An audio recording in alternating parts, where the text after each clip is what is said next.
اور اس کے لیے کریڈیبل منیمم ڈیٹرنس کی ٹرم نکالی گئی ہے جو بیسیکلی تو نیوکلیر ٹرم ہے، نیوکلیر ٹرمز میں ہے، لیکن وہ باقی جگہوں پہ بھی ہے. بیکاز یو کی not match gun for gun, tank for tank, aircraft for aircraft, یہ ہو نہیں سکتا. ہندوستان آپ سے 4-5 بڑا ملک ہے، اس کی ملٹری اسپینڈنگ آپ سے 9-10 گنا زیادہ ہو گئی ہے. آپ وہ اس راستے پہ اگر جائیں گے تو آپ کے لیے بھی تباہی ہے، ہندوستان کے لیے بھی تباہی ہے. ہم اس طرف نہیں جانا چاہیے. اس کا پیغام مثلا یہی تھا کہ لوگوں پہ انویسٹ کریں. لوگوں پہ انویسٹ کریں گے تو آپ یہ دیکھیں گے کہ پاکستان ایک مضبوط ملک بن کے ابھرے گا. تو پھر اس کو اپنے ڈیفنس کے لیے تو آپ ہمیشہ سے الائنسز کر سکتے ہیں، کبھی ادھر کبھی ادھر وہ کر سکتے ہیں، لیکن پہلے تو اپنے قدموں پہ آپ کو کھڑا ہونا پڑے گا.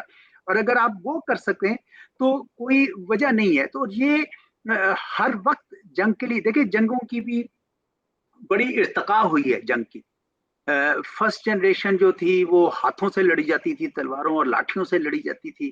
پھر سیکنڈ جنریشن میں انہوں نے دیکھا کہ یہ ایک میس اٹیکس کیے جا سکتے ہیں. تھرڈ میں ان کے پاس انڈائریکٹ فائر آ گیا. فورتھ ففتھ اور آج کل ففتھ جنریشن کی بات ہو رہی ہے جس میں یہ کہ آپ لڑے بغیر وہی آبجیکٹو حاصل کر سکتے ہیں جو جنگ کے ذریعے کرتے تھے، بائی امپلوڈنگ اے سوسائٹی اور an enemy from with in. تو دنیا اب اس طرف چل پڑی ہے. اب ہندوستان میں بھی اکثر لوگوں سے بات آپ کرتے ہیں تو وہ کہتے ہیں جی ہمیں اب کچھ کرنے کی ضرورت نہیں ہے، پاکستان میں اس وقت افراتفری ہے، تو پاکستان خود اپنے آپ کو نقصان پہنچا ہے. ٹھیک ہے، اب جنگ کی نوعیت جو ہے وہ بدل رہی ہے.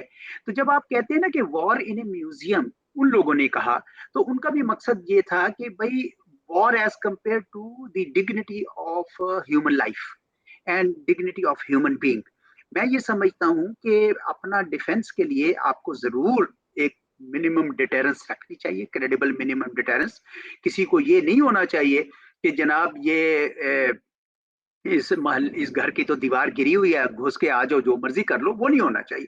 But at the same time آپ کا focus should now shift to human security. اور مجھے خوشی ہوئی کہ لاسٹ ایئر جب نیشنل سیکورٹی پالیسی بنائی گئی تو اس میں یہ کلیئرلی کہا گیا کہ اب ٹریڈیشنل ڈیفenس کی بات خالی نہیں ہوگی، ہیومن سیکورٹی اور اکنامک سیکورٹی کی بھی بات ہوگی.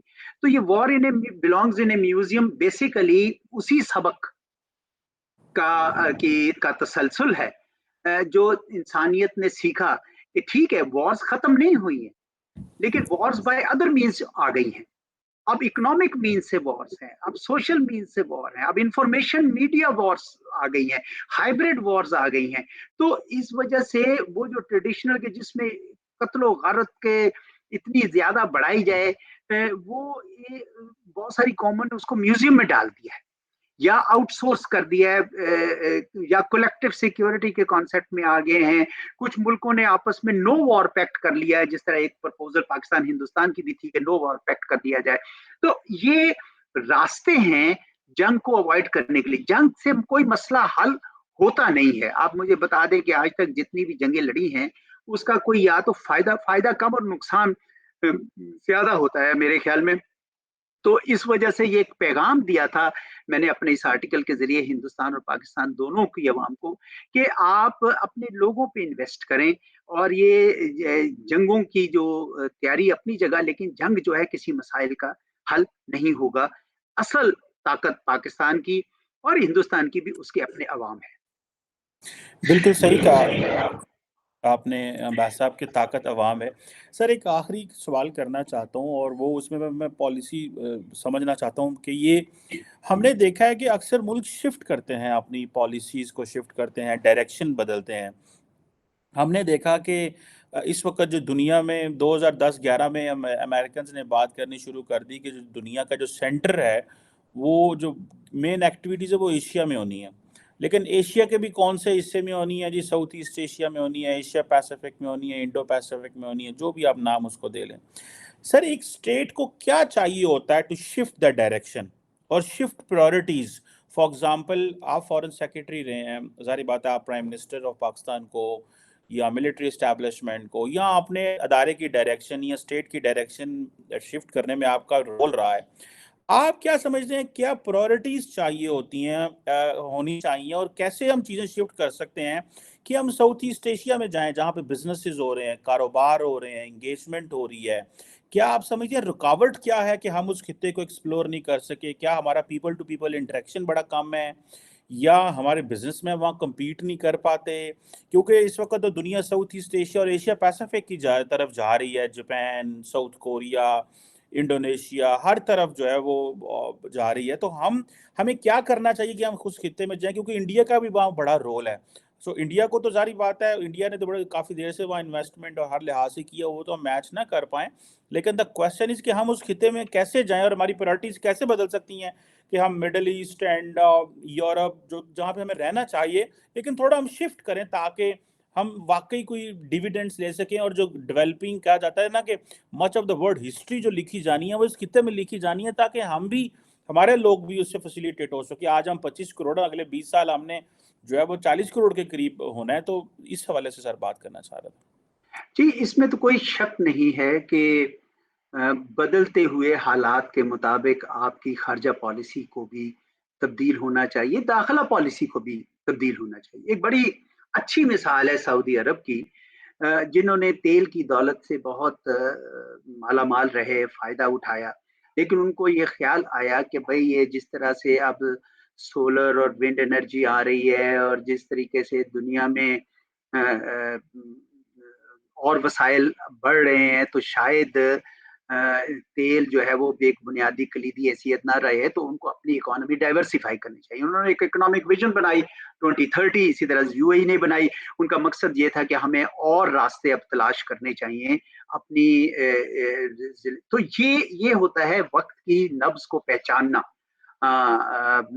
وہ جو ہمارے ایک دوست نے بڑا اچھا شعر لکھا تھا کہ یہاں جو نباز وقت ہوگا اسی کو اب سروری ملے گی، نباز وقت۔ تو آپ کو وقت کو پہچانا ہے۔ اب امریکہ نے یہ دیکھا کہ امریکہ ایک عالمی قوت تھی، ایشیا میں بھی ان کی اجارہ داری تھی، تو اس کو چیلنج آ رہا ہے چین کی طرف سے، کیونکہ وہ ایک بہت ابھرتی ہوئی طاقت ہے۔ تو انہوں نے فیصلہ کیا کہ اس سے پہلے کہ وہ مکمل طور پر بہت بڑی طاقت بن جائے، میں یہ ایک سلسلہ شروع کروں اس کی طاقت کو بڑھنے سے روکوں۔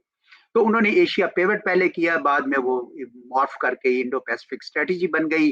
اس میں ہندوستان، آسٹریلیا، جاپان اور بھی دوسرے ممالک وہ شامل کرنے کی کوشش کر رہے ہیں کہ وہ شامل ہو جائیں تاکہ ان کے بنیادی مقاصد جو ہیں وہ پورے ہو سکے۔ اب کیوں امریکہ ایشیا پیوٹ کیا؟ وہ اس لیے کیا کہ انہوں نے دیکھا کہ ساؤتھ ایسٹ ایشیا میں جو ایشین ٹائیگرز کے نام سے ملک تھے وہ بھی ترقی کر رہے تھے، چین بھی ترقی کر رہا تھا، امریکہ جنگوں میں مشغول رہا، پہلے ویتنام میں، پھر اس کے بعد عراق میں، افغانستان میں، اور چین وغیرہ اپنی ترقی کرتے رہے۔ تو ان کو اندازہ ہو گیا کہ اب ہمیں یہ کرنا ہے۔ اب ہم جہاں پہ بیٹھے ہیں، ہمیں اس بات کا بھی ادراک ہونا چاہیے کہ یہ جو بدلتے ہوئے حالات ہیں، ایشیا پہ جو لائم لائٹ آئی ہے، کیا ہم اس کا فائدہ اٹھا سکیں گے؟ دیکھیں، ایک طرف پاکستان کے شمال میں 1.3 بلین کا ملک ہے، پاکستان کے مشرق میں 1.3 بلین کا ملک ہے۔ تو یعنی اب کوئی آپ کی سیاست تو ایسی ہونی چاہیے کہ آپ ایک ہاتھ ایک کے کندھے پہ، ایک دوسرا دوسرے کے کندھے پہ ہو کے، اور آپ جناب وہ سب سے زیادہ فائدہ اٹھا لیں اس سے۔ تو یہ ہوشیاری ہوتی ہے اور یہ سمجھ ہوتی ہے۔ آپ نے یعنی کوئی وقت کے حساب سے یہ ایسی کوئی پالیسیز مکس کرنی چاہیے بھی۔ میرے خیال میں جو سی پیک ہے وہ ایک اچھا منصوبہ تھا، پاکستان نے وقت کے حساب سے اس کو کیا، اور ساتھ ہی ساتھ امریکہ کے ساتھ دشمنی سے بچنے کے لیے بھی ہماری اچھی سیاست رہی۔ میں سمجھتا ہوں ہماری خارجہ پالیسی اچھی رہی کہ ہم نے ایک توازن کا نام دیا، اور ہم نے ادھر بھی، آج بھی امریکہ کے ساتھ ہماری تجارت بھی ہے، ایگریکلچر بھی ہے، ایجوکیشن بھی ہے، دوسرے لنکس بھی ہیں، اور چین کے ساتھ بھی ہمارے تعلقات ہیں۔ ان میں تھوڑا اتار چڑھاؤ یقیناً ان تمام تعلقات میں آتا ہے، کیونکہ جب یہاں حکومتیں تبدیل ہوتی ہیں، سیاسی استحکام نہیں رہتا، تو کچھ ہمارے دوستوں کو ان کو بھی فکر ہو جاتی ہے۔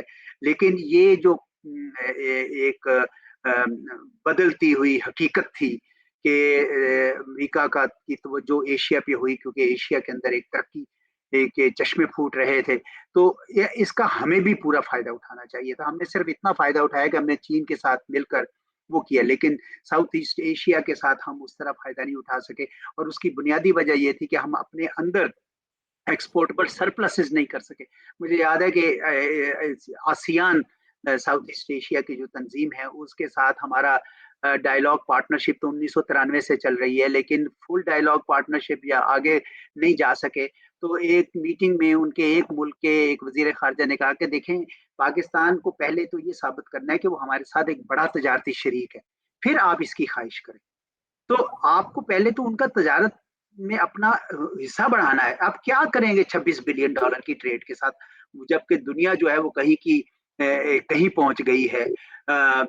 تو یہ ہمیں ان بدلتے حالات کے ساتھ اب ہم جب ذکر کر رہے ہیں جیو اکنامکس کا، اکنامک سیکیورٹی کا، اکنامک ڈپلومیسی کا، تو کاش کہ ہمارے ہاں یہ سیاسی استحکام آ جائے اور اس کے نتیجے میں ہماری کنٹینیوٹی آف اکنامک پالیسیز ہو جائے اور ہماری اتنی جنریٹ کی گروتھ بڑھ جائے کہ دنیا ہمارے ساتھ بزنس کرے. تو پھر آپ دیکھیں گے کہ جو کام ہندوستان آج کر رہا ہے وہ سارے ہم بھی کریں گے.